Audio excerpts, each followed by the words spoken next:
di ay syndicat wala yenn ci bërëbu liggéeykaay yi di àddu di laaj li nga xamante ni moom la ñu warloo ak Diomaye ak Sonko sous pression nii la ko daal di titré moom l'enquête quotidien ñëw ci face aux menaces ci wàllum emploi dans le public ak le privé ak les défenseurs des droits des travailleurs yi nga xam ñu ngi daal di mobiliser wu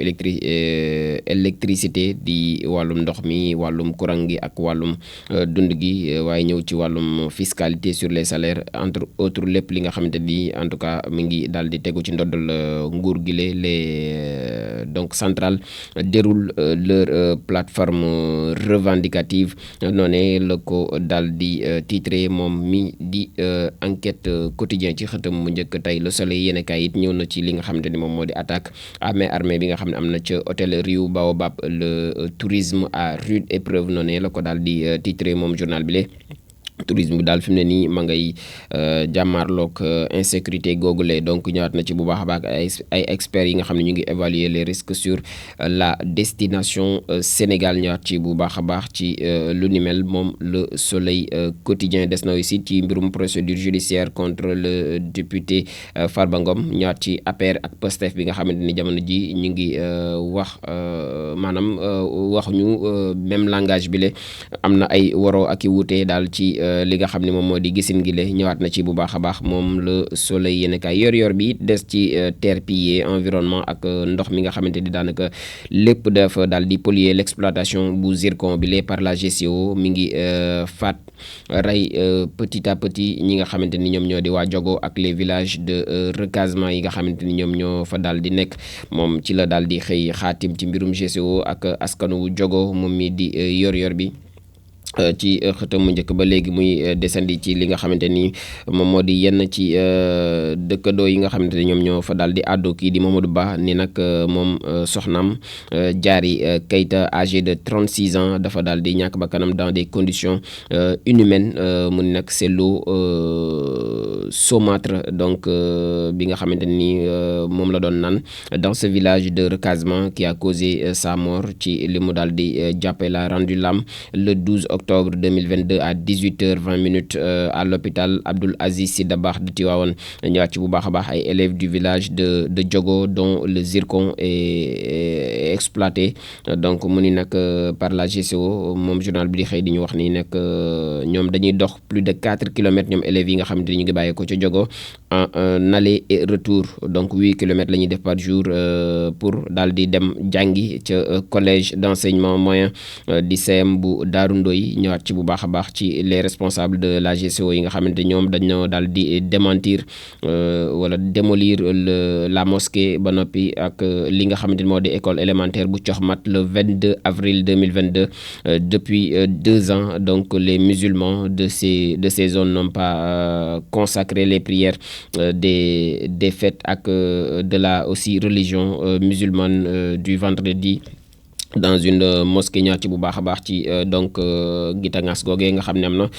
ci waa Diogo google ak GCO di usine ba fa implanté wu moom yor bi ci la day xëy xaatim ci xëtam mu njëkk l'observateur ci mbirum West African Energy la daal di xëy ak Samuel Sarr face à son sort moom Samuel Sarr daanaka jamono ji mi ngi teewlu di xaar fan la waanante di mujjee ki gëtam ci mbiram boobule le rapport définitif donc de l'expert comptable Alioune Touré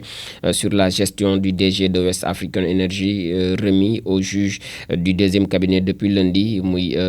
contre expertise bi nga xam ni def nañ ko donc moom l'expert ñëwaat na ci bu baax a baax ak rapport bi nga xam ne yëbbal nañ ko deuxième juge du deuxième cabinet depuis altine bi ñu génn waaye les observations aussi nga xam ne am nañ ko ci ñoom ay awakaam di di Moustapha Ndiaye di ak compagnie ñoom ñoo ngi pointé plusieurs éléments issus donc du rapport du cabinet Mazars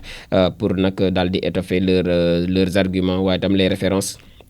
ou la différence bi nga xam ni quasi inexistante entre le pré-rapport et le rapport définitif daal dinay am qui ouvre donc des possibilités de libération pour l'ancien ministre loolu yëpp ñëwaat na ci moom l'observateur tey ci xëtu bu njëkk waaye des na ci mbirum titre foncier 145-1-R ak la DIC bi nga xam ne ñu ngi ouvrir le bal donc des auditions sur l'affaire des 94 milliards de francs CFA les mandataires donc de la famille attendus demain ñoom mandataire u famille boobu boobule ñoom dinañ leen xaarandi niki ëllëg muy mbirum 94 milliards ya mbirum Tabaski Ngom journal bi di l'Observateur it lajj ko benn yoon ak le parquet financier bi nga xam mi ngi ordonné la jonction des 3 procédures un juge d'instruction donc daal nañ koy désigner ci mbir moomu la di mbirum Tabaski Ngom ak ces 700 millions de francs CFA. Libération ci Farba Ngom la daal di xëy ak les députés en plénière vendredi ñoom dinañ nekk en plénière ngir daal di teggi mbalaanum kiiraay bu kii di Farba Ngom ñëwaat na ci bu baax a baax moom Libération yéen kay wax des na ci société de construction et d'aménagement di SECAM filiale de la CDC. Parquet financier bi daal nay pisté des retraits de 1,051 milliards de francs CFA loo xam ne ay retrait la ci kër googu la ay retrait yoo xam ni amul benn justificatif ni contrepartie dañoo am nag après le rachat en septembre 2023 de 60% du capital de la SECAM par la CDC nommé DG en mai 2024 moom mi di Mame Diakhoumpa bi nga xam ne moom moo daal di gis wala saytu rëq-rëq ak les opérations yi nga xamante ni jot nañ ko def te mu tey xel lool moom moo daal di mujjee porter plainte moom mi di Mame Diakhoumpa. Le donc rachat de 60% du capital de la SECAM a été entaché d'irrégularité ak les réserves aussi du comité d'investissement royalement ignoré l'opération gérée via des échanges WhatsApp entre autres mu ñëwaat ci bu baax a baax moom Libération nag waaye ñëw na alors que donc le ministre des finances ak bu budget dafa daal di sàkk woon ñu daal di suspendre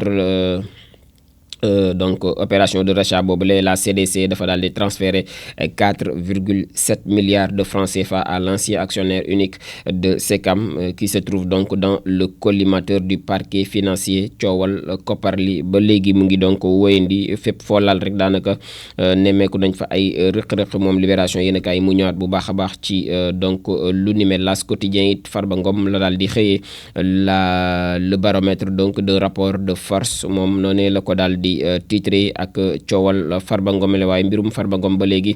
takk wàllu ñoom ñu ngi étayer donc la thèse de la commande politique ñoom daal ñu ni mbir yi du lenn lu dul ab commande politique boo xam ni dañ koy daal di exécuter. Le Quotidien da koo daal di sax feelu ñëw ci exploitation bu rapport bu CENTIF boobule par le PJF ak Farba Ngom moom mi ngi donc dégommer moom Farba Ngom ñu ngi koy dégommer bu baax a baax wala sax dinañ ko dégommer niki ëllëg moom mi di Farba Ngom dégommé demain noonu la ko daal di titré avec ses jeux de mots moom Le Quotidien yéenekaay.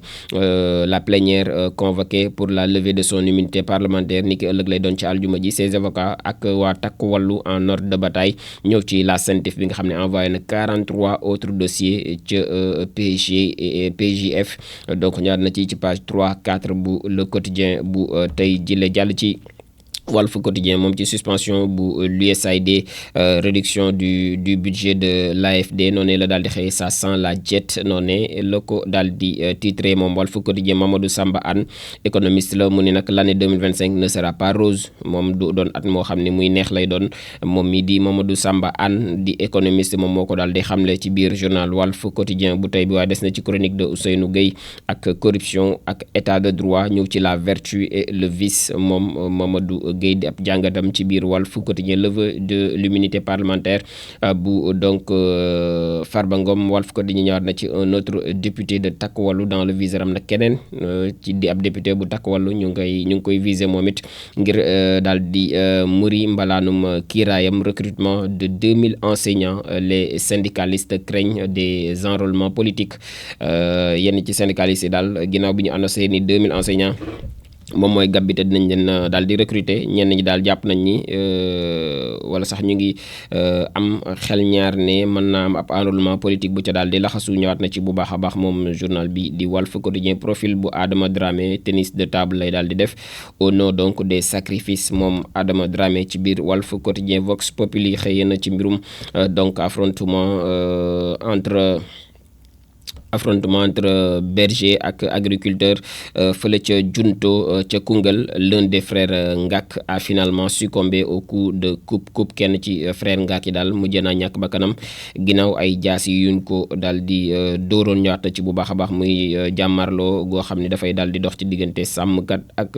baykat. moom journal bi di Vox Populi ci la daal di xëy xaatim waaye ñëw na ci levée de l'immunité parlementaire bu Farba Ngom. La plénière de l'Assemblée convoquée vendredi. Les avocats donc politiques de Farba Ngom fustigent la procédure choisie. ñëwaat na ci bu baax a baax des na ci mbirum crise dans le secteur de la presse di donc métit gi nga xamante ni ñoo ngi koy dund waa presse bi. Plus de 15 000 emplois directs et indirects menacés ci donc crise googule nga xam ne mi ngi yott secteur bu presse bile wala sax mu ngi ci secteur bu presse bile. Le grand panel quotidien des na ci sécurisation ak modernisation des marchés publics fii ci biir réewum Sénégal. Des actions urgentes attendues. ñu ngi xaar ne daal ay action ngir daal di joyanti insécurité bi nga xamante ni mu ngi ci marché public yi waaye sax ñu daal di koy moderniser mu gën a méngoo ak jamono. ñëwaat na ci bu baax a baax rappelant leur importance dans l'économie nationale. Bassirou Diomaye Faye daal dinay ordonner des mesures pour ñu daal di renforcer la sécurité ak l'accessibilité des marchés sur l'ensemble donc du territoire national. Levée de l'immunité parlementaire de Farba Ngom ci biir journal bi la Takku Wallu compte saisir donc la CEDEAO. ñoom Takku Wallu bëgg ñoo toog rek di xoole donc dañoo bëgg daal di saisir lii di CEDEAO. Sud Quotidien ci levée de l'immunité parlementaire du député Farba Ngom sax moom it la daal di xëyee vers le bras de fer. fi mu ne nii daal ak xëccoo ma ngi cay waajal daal di am. l'Assemblée nationale statue en plénière demain vendredi 24 janvier. La défense dénonce un acharnement judiciaire. Takku Wallu Sénégal internationalise la bataille. ñoom dañoo bëgg a saisir waa CEDEAO. ñoom Takku Wallu Sénégal. Les Échos ci Tabaski Ngom la daal di xëyee poursuite donc judiciaire contre Tabaski Ngom. D'autres affaires apparaissent dans l'affaire. naanaka daal mbir ma jur na yeneen mbir ci mbirum Tabaski Ngom googule. Le dossier scindé en deux, celui de la CRSE et celui de l'APROSI. ñëw ci les juges d'instruction yi nga xamante ni du premier et du 5e cabinet ñoom ñoo war a daal di liggéey en collégialité maanaam boole daal seen ay effort ngir daal di statuer ci lu nu mel. D'autres têtes dinañ daal di tomber ci mbir moom la Tabaski Ngom dément les 700 millions donc de francs CFA. moom daal tegg na tuuma ne laalewul ak lenn ci 700 millions de francs CFA moom Tabaski Ngom. Levé de l'immunité parlementaire bu Farba Ngom ci biir les Échos quotidien ak l'Assemblée nationale ñu ngi chargé donc demain dinañ ci nekk ci liggéey googule. Un acharnement détecté par donc l'autre camp. Maître Omar Youm di yëkkati ay kàddu sax ci lu ni mel. Les 3 sociétés de Farba Ngom font l'objet donc d'une enquête fiscale. ñetti sociétés yi nga xam ne moom la Farba Ngom am fi mu ne nii moom la ñu daal di jublu ngir def ci ab l'enquête fiscale. Il y a donc tentative d'asphyxie financière, foncière et d'étranglement fiscal selon Maître Omar Youm. Takku Wallu donc compte internationaliser le combat. ñëwaat na ci bu baax a baax moom les Échos yéenekaay. L'Indépendant ci convocation d'opposants et de chroniqueurs la daal di xëy. ta dénonce muy Thierno Alassane Sall moom mi ngi dénoncer les arrestations naam daal tegu loxo gu bari gi ci chroniqueurs yi ñoom Ngom Seck ak opposants yi la daal di xëyee. donc ñëwaat na ci bu baax a baax moom Thierno Alassane Sall ci donc arrestation yu bari yooyu la ñëwaat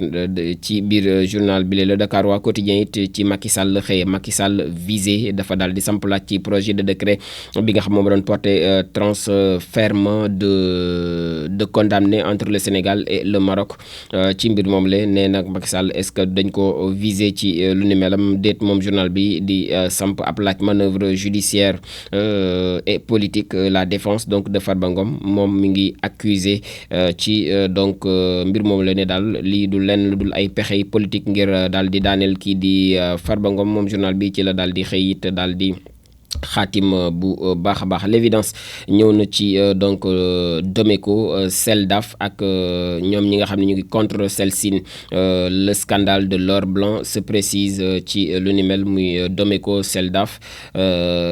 contre Celsin Abdoulaye Émile Diouf de l'architecture à l'or blanc. noonee la ko titré moom journal bi di L'évidence ñëwaat ci mbirum Farba Ngom ak Takku Wallu bi nga xam ñu ngi dénoncé une purge politique. Maître Oumar Youm c'est une forfaiture. Maître Diouf ni ak maître Aïssata Tall Sall ñoom dañoo outré selon donc le journal l'évidence de ce jour. L'info yéenekaay it poursuite contre Farba Ngom la daal di xëyee. Takku Wallu dénonce un acharnement procédural. ñëwaat ci xalaat gi nga xamante ni Takku Wallu am nañ ko ca ci donc poursuite contre Farba Ngom boobu les nomination bu conseil des ministres bi. L'info yéenekaay ñëw na ci Queen Biz alias Koumba Diallo wala Koumba Diallo alias Queen Biz moom mooy PCA de donc Sorano. moom Oulimata Sarr dañ ko daal di limogé ci kër googu la. ñëwaat na ci bu baax a baax moom journal bi di l'info yéenekaay en relief it ñëw ci réunion ministérielle interrégionale africaine du bureau de la COP 9 à Banjul. L'invité de Matar Ba pour un sport propre. Donc ñëwaat na ci l'invité de Matar Ba pour un sport propre. moom Matar Ba ñu dénkoon ko fii ci jamonoy Macky Sall li di wàllum tàggat yaram match donc de gala entre anciens de Sénégal France ak bu France bu 2002 retrouvailles de génération France Sénégal 2002 remake bi dina am fii ci Sénégal ci jamonoy 2002 ñi nga xam ne ñoo ca doon jogante. moom journal bi ñëwaat na ci bu baax a baax di ñu ko xamal moom en relief. lii quotidien ci levée de l'immunité parlementaire bu Farba Ngom la xëyee. Takku Wallu déchire la mesure. ñoom Takku Wallu xotti nañ mesure bile. moom li quotidien ci la daal di xëy. cette demande n'est ni sérieuse ni sincère. loolee la ñu daal di wax ñoom waa Takku Wallu ba noppi bëgg a engager la bataille internationale. Direct News ci réforme de l'administration la daal di xëy. le grand chantier de Diomaye Faye ne daal ngir ñu joyanti wala sax tëggaat lii di suñu administration moom la daal di xëy ci ay réforme donc chantier bu mag la ci kii di président de la République Bassirou Diomaye Faye. président donc daal di la lancé na un appel à la réforme en profondeur lors de la conférence des administrateurs et managers publics organisée fële ca Diamniadio niki altine bi ñu génn ci le 20 janvier bi 24 heures. ñëw na ci attractivité du Sénégal ak compétitivité de l'économie nationale. le secteur privé au premier plan. moom secteur privé bi daal moom la ñu jiital ngir Sénégal gën a mën a compétir au niveau international. Source A dafa daal di xëyee le maire déchu Barthélémy Diaz moom dañ ko daal di radier maanaam dàq nañ ko fële ca Sandaga niki démb par les forces de défense et de sécurité. échange houleux mu nekkoon donc échange yoo xam ni daal xëy na ci ak xuloo la daal di sax mujjee bu ñu sukkandikoo ba léegi ci source waaye des na ci wàllum plénière bi nga xam ne convoqué nañ ko ni ki ëllëg ngir nag teggi mbalaanum kiiraay bu kii di Farba Ngom procédure en fast track. noonu la ko journal bi daal di titré la défense estomaquée. ñëw ci ñi nga xamante ni ñoom ñoo di waa Agnam ak waa Takku Wallu vent debout. noonu la ko journal bi daal di fësale tey jile jàll ci fa may jàll bañ na de waaye dinaa jàll ci le républicain. donc moom it ci visite au Qatar la daal di xëyee. le chef de l'État mu ngi sàkk bu baax a baax au premier ministre mu daal di accélérer la mise en place progressive donc des pôles territoriaux. moom njiitu réew mi ci li muy sàkku ci kii di donc gouvernement am suba teel. moom it xëy na ci accusation de blanchissement d'argent ak les avocats de Farba Ngom charge le ministre de la justice. ñoom avocats yi Farba Ngom jamono ji lu ñu xamal rek ministre de la justice yëkkati nañ ko avenue donc Roume. ñëwaat na ci moom réew mi quotidien un bébé pour la première fois au palais. et donc ñëwaat na ci bu baax a baax Absa Faye a accouché donc mardi dans une clinique. c'est le premier bébé d'un couple présidentiel en exercice. noonu la ko daal di titré ay waay taskatu xibaar la ne ñoo koy bind. le MEDES bi nga xam ne ngi multiplier aussi les séances de travail avec les institutions de la République après le HCDS ak la direction donc de l'emploi. l'ARCOP l'organisation patronale a reçu le fonds de solidarité nationale. ñoom mouvement des entreprises du Sénégal ñëwaat na ci bu baax a baax ak seen séance de travail yi nga xamante ni ba léegi ñu ngi koy wéyal ci biir réew mi. le point ci Kor Faye la daal di xëyee une nomination éclairée au poste de payeur général du Trésor. gage d'intégrité et donc donc d'excellence professionnelle moom Kor Faye nga xam ne bokk na ci ñi ñu daal di nominé moom le point yi ñëwaat na ci bu baax a baax ci donc lu ni mel l'informateur moom ma ngay xëy di ñu xibaar conseil des ministres ak Queen Biz nominé moom Queen Biz dañ ko daal di nommé et non nominé donc moom l'informateur ci la daal di xëyaat Koumba Diallo artiste et titulaire d'un master 2 en sciences politiques relations internationales et diplomatie est nommée présidente du conseil d'administration PCA donc du théâtre national Daniel Sorano au ministère de la jeunesse des sports et de la culture en remplacement de monsieur Kaysi Bousso ñëwaat na ci bu baax a baax moom l'informateur la dépêche ci donc lourdement chargé par le procureur la daal di xëye moom Abdou Diallo ak kii di Omar Sow dinañ leen juger ni ki altine bi ñu daal di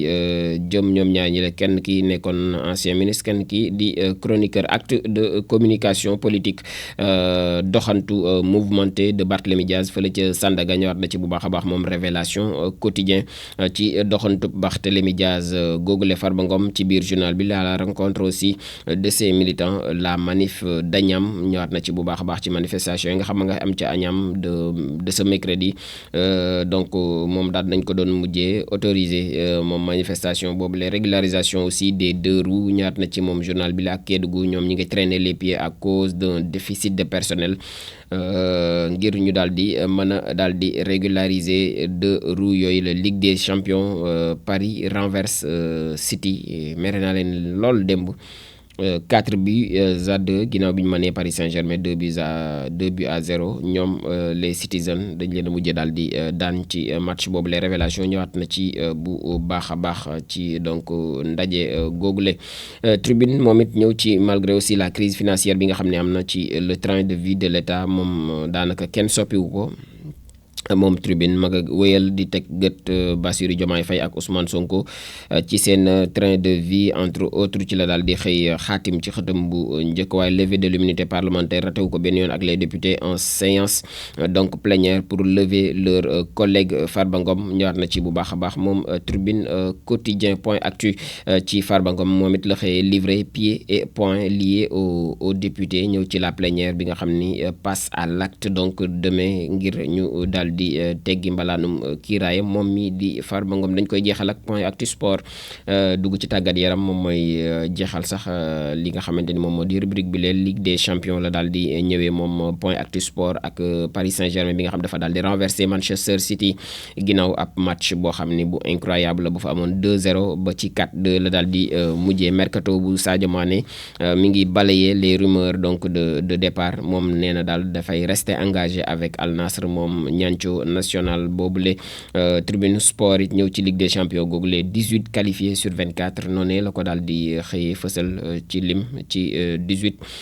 équipes yi nga xam ne qualifié nañ ci 24 équipes yi nga xam ñoo doon compétir. Tottenham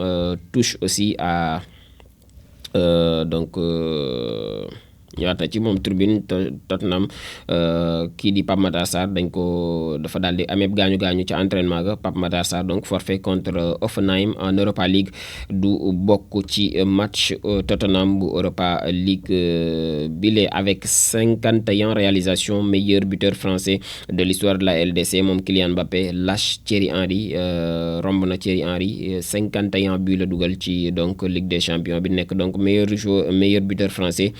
ci compétition boobu la Rewmi Quotidien Sport plus ci Europa League la xëyee ak Pape Matar Sarr dafa amee gaañu ci entraînement ba moom du bokk ci seen match boobee di dox seen diggante ak Hoffenheim. David Moyes moom ma ngay gën a sax tàggati kii di Iliman Ndiaye il nous réserve beaucoup plus moom coacham boobule loolee la daal di xamle moom Iliman Ndiaye record ci Boulaye Dia la daal di xëy pour faire parler sa forme jamono ji moom Boulaye Dia ci diggante match Lazio de Rome ak Real Sociedad tey la bu 20h jotee ñeel C3 bi di conférence Ligue Jaraaf et gravir 4 rangs au Sénégal ci Coupe CAF googule waaye ñëw ci Brahim Darwich ak mi nga xam mi ngi jeté l'éponge Fallou Diop en intérimaire ci donc wàllum sport fële ci donc sama bëri neexatul de ci wàllum sport donc sport boule démission donc du président de la fédération moom mooy Brahim Derwish ki nga xamante ni moom moo di Fallou Diop moom mooy nekk intérimaire ba Real de Madrid dem na ci moom journal bi di record ak surprise du coach à l'entraînement Ancelotti mu ngi woo Babacar Diokou Ndiaye di doomu Sénégal waaye xam naa ni espagnol lay mujjee def boppam ci donc entraînement google convoqué woon na Diokou moom mu leen ni ki démb ci match Ligue des Champions bu Real de Madrid boobu le Dakar waa sport it ñëw ci Ligue Europa ak gaañu kii di Pape Matar Sarr Ligue des Champions ak belle soirée bi nga xam ni pour le Real Madrid Arsenal ak AC Milan ñoom it am nañ ndam ci donc journée bu démb bi lii daal moo gënoon fas bokk yi ci yéen kay tey di donc jeudi 23 janvier 2025 jaajëfal nañ